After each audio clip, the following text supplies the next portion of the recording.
আমি এবং আমার স্ত্রী শিক্ষা ক্যাডার সুপারিশপ্রাপ্ত। আমার আর বিসিএস দেবার তেমন ইচ্ছা নেই, কেননা অন্যান্য ক্যাডার দুজন একসাথে থাকা কঠিন। কিন্তু আমার পরিবার চায় আমি যেন অ্যাডমিন বা ফরেন ক্যাডারের জন্য ট্রাই করি। আমি কি ট্রাই করব? ভাই, এই জাতীয় বিষয়গুলো বিশেষ করে ব্যক্তিগতভাবে বসে আলাপ করলে ভালো হয়, আলেমদের সাথে একটু খোলামেলা আলাপ করলে ভালো হয়। কারণ পুরো জিনিসটা একটা ছোট্ট প্রশ্নের মধ্যে ক্লিয়ার হয় না আসলে আপনার কাছে অপশনগুলো কি কি। মৌলিক কথা হলো, একান্ত নিরুপায় হলে একজন নারী তিনি জব করবেন, ব্যবসা বাণিজ্য করবেন। ইসলাম নারীদেরকে বলেছে রাজকন্যার মতো বাসায় বসে বসে তারা খাবে দাবে, শরীরে তাও দিবে আর সুখ শান্তি করবে। আর পুরুষদেরকে বলছে তোমরা বাইরে দৌড়াও, ঝগড়াঝাটি করা লাগলে করবা, গালি শোনা লাগলে শুনবা, মায়ের খাওয়া লাগলে খাবা, পিটান খাওয়া লাগলে খাবা, কাজ করতে গিয়ে জেলে যাওয়া লাগলে যাবা, হাত পা ভাঙা লাগলে ভাঙবা। কিন্তু মহিলাদেরকে বলছে তোমরা বাসা বসে বসে খাও, অকর্ণা ফি বইয়তি কন্যা। আর এই পুরুষ শাসিত সমাজ অধিকার দেওয়ার নাম করে আমাদের মেয়েদেরকে পাম্পটি দিয়ে রাস্তা বের করে দিচ্ছে। কি বলছে? বলে যে তোমরা রাস্তায় গেলে তোমরা স্বাবলম্বী হবা, নিজের কামাই হবে, নিজের পায়ে দাঁড়াবা। খুব ভালো কথা। পশ্চিমা দুনিয়াতে দেখেন, সারা পৃথিবীতে ম্যাচ সিস্টেম। হাজব্যান্ড ওয়াইফ দুজন চাকরি করে, দুজনে ইনকাম করে, একজনের সংসারে গ্যাস বিল দেয়, আরেকজন পানির বিল দেয়। ম্যাচের সিস্টেম না? আচ্ছা, ভালো কথা, মিলের মধ্যে শেয়ারে হলো, ওকে ফাইন। বাচ্চাটা কার গর্বে আসবে? ও আচ্ছা, তো এখানে শেয়ারের সিস্টেম তো নাই নাকি? বাচ্চা গর্বে আসলে সেটা কি খুব আরামের কাজ না কষ্টের কাজ? কত কষ্ট! আল্লাহ বলেছেন হামালাতহু উম্মুহু কুরহা ওয়া ওয়াদাআতহু কুরহা। মায়েরা সন্তানদেরকে অনেক কষ্ট করে গর্ভে ধারণ করেন, আর গর্ভ থেকে যখন ভূমিষ্ঠ করেন, প্রসব করেন, তখন অনেক কষ্ট করে প্রসব করেন।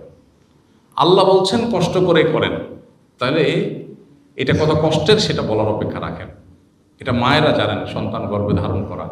পেটের সাথে 5 কেজি ওজনের একটা ইট 10 মাস 10 দিন রাখা লাগবে না, শুধু 10 দিন রেখেন, 10 দিন বাইদা রাতে শুয়ে।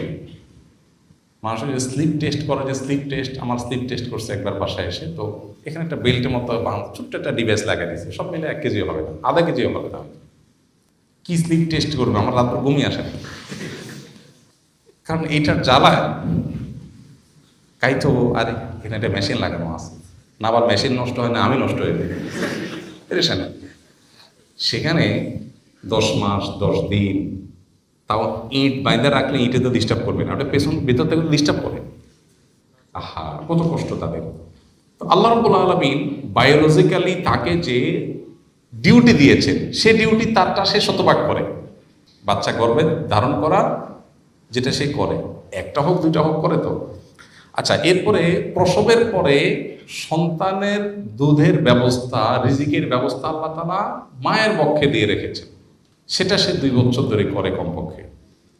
অনেকে যাদের ইসলামের প্রতি বিশ্বাস নাই, তাদের তার সময়সীমা মেনটেন নেই, বা কি কোরআন আমাদেরকে 2 বছরের কথা বলেছে। তাহলে 2 বছর আর এদিকে 1 বছর, 3 বছর। 3 বছর লাগাতার যে রিডিও একজন মহিলা করতে হয়, পুরুষের জীবনে কষ্ট বহুত আসতে পারে, এরকম অবধারিত কষ্টটাও নেই যে সারা জীবনে 3 বছর অবধারিত এরকম কষ্ট আছে পুরুষের জীবনে। কষ্ট হতে পারে, নাও হতে পারে, কম হতে পারে, বেশি হতে পারে, কিন্তু অবধারিত কষ্ট মহিলার জীবনে আছে, পুরুষের জীবনে নেই। তো এত কষ্ট যেটা আল্লাহ তাআলা বায়োলজিক্যালি তার উপরে চাপিয়েছেন, কেন আল্লাহ তাকে ঘরের মধ্যে থাকার জন্য বলেছেন? কেন? কারণ তার যে ডিউটি আছে, এই ডিউটির জন্য ঘরে থাকাটা উপযোগী। বাচ্চাকে দুধ খাওয়ানোর জন্য কি অফিসের টেবিল উপযোগী না বাসার বেড? তো আল্লাহ জানেন না সৃষ্টি করেছেন আল্লাহ তাআলা, নাউজুবিল্লাহ, আল্লাহ তো ভালো জানেন, এই জন্য আল্লাহ বলেছেন। এখন আল্লাহর সিস্টেমকে চেঞ্জ করে আমরা মেয়েদেরকে বলছি না ঠিক আছে, তোমাদের তো দরকার আছে টাকা পয়সা, তোমরাও কামাই করো, পাম্পটি দিয়ে বাইর করে দিলাম। বাইর করে আমাদের কামাইয়ের যে দায়িত্ব ছিল, পুরো সংসার চালানোর দায়িত্ব ছিল আমাদের, এখন বলছি পানির বিলটা তুমি দাও, বিদ্যুৎ বিলটা, গ্যাস বিলটা তুমি দাও।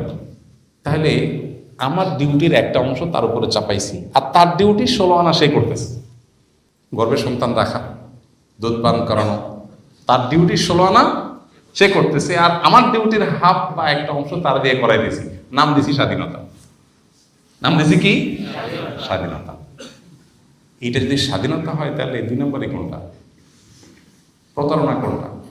মেয়েরা যদি বুঝতো তাহলে সেই ক্ষেত্রে তারা এই জগতে অন্তত পা বাড়াইত। হ্যাঁ, এটাও ঠিক যে মেয়েদেরও সিকিউরিটির ব্যাপার আছে, সমাজে বাস্তবতা আছে, অনেক অমানুষ স্বামী আছে যারা কিছুদিন পর হয়তো দেনতনভাবে তালাক দিয়ে দেয়, তখন তার ভবিষ্যৎ কী হবে? তো তার সিকিউরিটির জন্য শরীয়ত অনেক ব্যবস্থা রেখেছে, সেটা বাস্তবায়ন দরকার। মোহরটা তাকে বুঝাই দেওয়া দরকার, বাবার সম্পদে, স্বামীর সম্পদে, সন্তানের সম্পদে তার যে ভাগ আছে এটা তাকে বুঝাই দেওয়া দরকার। এগুলো যদি হয়ে যায় তার সামাজিক সোশ্যাল সিকিউরিটি অটোমেটিক হয়ে যাবে। তো এই জন্য হাজব্যান্ড ওয়াইফ দুজনেই জব করা এটা একটা সুখী, একটা আদর্শ দম্পতির জন্য কোনো ভালো কোনো আইটেম বা মডেল না। তারপরে যদি কেউ শরিয়ার সমস্ত শর্তগুলো মেনে করতে চায়, শরিয়া নিষেধাজ্ঞা নেই। কিন্তু শরিয়ার মেজাজ যদি কেউ জানতে চায়, তাহলে আল্লাহ এবং তার রাসূলের মেজাজ বা আল্লাহ তাআলার ফয়সালা যদি জানতে চায়, তো আল্লাহ বলেছেন ওয়াকারনা ফি বুয়ুতিকুন্না, মেয়েরা ভেতরের সাইডটা সামলাবে, পুরুষরা বাইরের সাইডটা সামলাবে। এটা অনেক বেটার। সম্ভবত আমেরিকার একজন প্রেসিডেন্ট ওবামা সম্ভবত ওনার একটা সাক্ষাৎকার, সম্ভবত আমি করে একটা দৈনিক পত্রিকা, আমাদের দেশে একটা দৈনিক পত্রিকা নিয়মিত প্রতিদিন প্রকাশ হতো, একজন মার্কিন প্রেসিডেন্টের সাক্ষাৎকার, সম্ভবত ওবামার। তো উনি লিখেছেন ওখানে যে আমার দাদি নানিকে আমি দেখেছি তারা আমাদের ওয়াইফদের চাইতে অনেক বেশি হ্যাপি। কেন? তারা জব করতো না, বাহিরের জগৎ নিয়ে তাদের এত আগ্রহ ছিল না, তারা বাসার সাইডটা দেখতো, তারা মানসিকভাবে অনেক সুখী ছিল আমাদের ওয়াইফদের চাইতে। আমাদের ওয়াইফরা দুনিয়া দেখে এবং শপিং মলে ঘুরে বেড়ায়, সারাদিন জব করে, এদিক সেদিক যায়, এদের চাইতে তারা হ্যাপি। দুনিয়াতে সুখী থাকা এটা যদি আমাদের মূল উদ্দেশ্য হয়, তাহলে সুখের জন্য যা দরকার সেটাই করতে হবে। আল্লাহর সিস্টেমের বাইরে মানুষ সুখী হতে পারে না। আল্লাহ আমাদেরকে বোঝার তৌফিক দান করুন। এই জন্য যে ভাই প্রশ্ন করেছেন তার ভালো হয় কোনো আলেমের সাথে একান্ত সাক্ষাৎ করে কথা বলার। আস-সুন্নাহ ফাউন্ডেশন, উম্মার স্বার্থে সুন্নাহর সাথে।